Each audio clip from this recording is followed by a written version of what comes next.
Hello, good morning po mga kapsat. Andito naman po tayo. Huwag po kayo magsasawa sa video ko. Ang palagi na lang dito sa shop, trabaho. Ito na naman yung mga gawain po namin habang kahit may COVID, pandemic, lockdown kami, pero pa rin kaming trabaho kahit kaunti. So you guys, kahapon maaga po kaming nagsara kahapon, mga siguro alas 3 ng hapon. At least meron naman po kaming kita kahit maliit. At sabi ni boss ko, inaantok na daw siya, kaya mag-close daw kami. Maaga kami andun sa bahay. Kapag umuwi ako sa amin, nabuboring ako kapag wala akong ginagawa. Pagdating ko sa bahay, sobrang init, naligo ako, tapos ayun, medyo nakahiga ako ng kaunti, tulog ako hanggang madaling araw. So ngayon, May 1, first ng May, nag-open po kami. Sabi nila until to April 30 lang ang dito, MGCQ. Ngayon, totoo pala na extended pa kami dito hanggang May 14. So hindi po natin alam kung hanggang May 14 o 1 month ulit. So ngayon kasi baka na naman kapag mag-open na lahat, labasan na naman yung mga matitigas ng ulo. Tapos ayun, babalik na naman yung COVID, dadami na naman yung mga kaso ng COVID. Super init.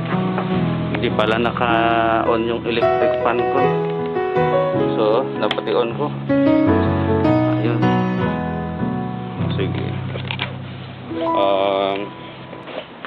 So ganito na lang yung gagawin namin. Palagi ako nandito sa shop. Wala akong ibang mapuntahan kasi pag lumabas ako, ingat lang po ako. Kasi mahirap na yung magka-COVID tayo. Hirap ng buhay. Kung magka-COVID pa ako, magkasakit pa ako, wala na, problema na yun. Wala nang makain araw-araw, kitain ng araw-araw. Kung ma-COVID pa ako, magkasakit pa ako, sayang.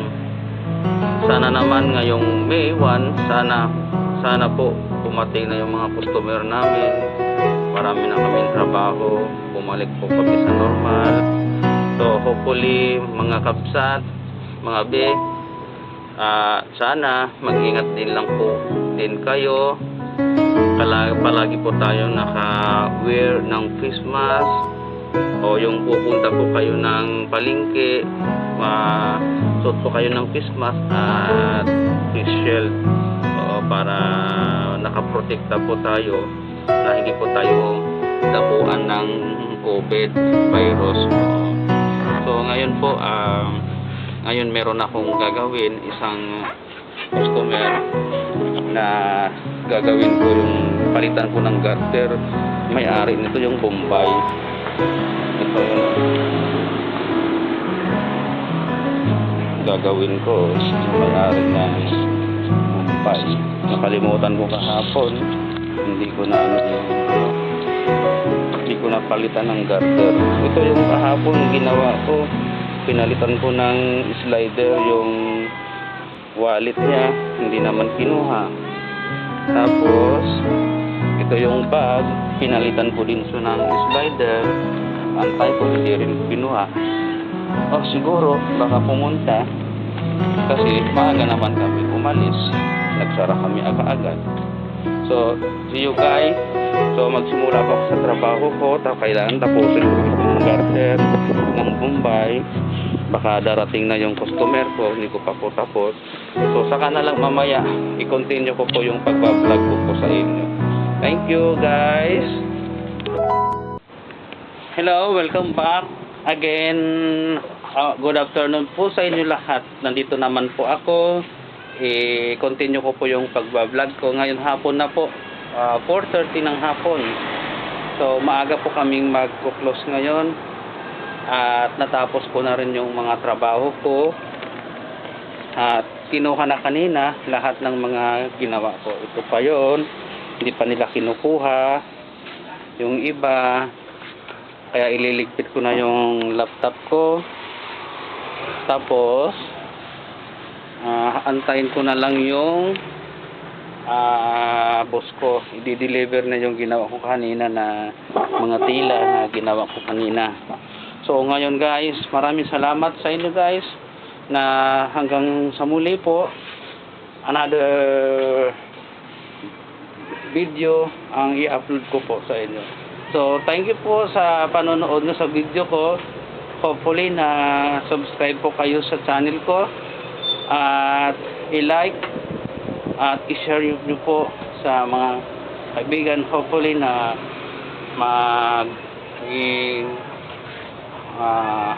approve yung channel ko kasi bago pa lang ako, sisimula pa lang ako sa channel ko, hindi pa ako masyadong magaling magsalita. Tinatry ko po na magsalita kung paano at makita ng mga tao yung pagbablog ko pero wala ako pakialam kung sabihin nila parang baliw. Ayun si boss, parang balo, nagsasalitang mag-isa. So wala akong magagawa kasi yan ang trabaho ng isang vlogger. So see you guys. So see you next time to my upload my video. Thank you po sa inyong lahat.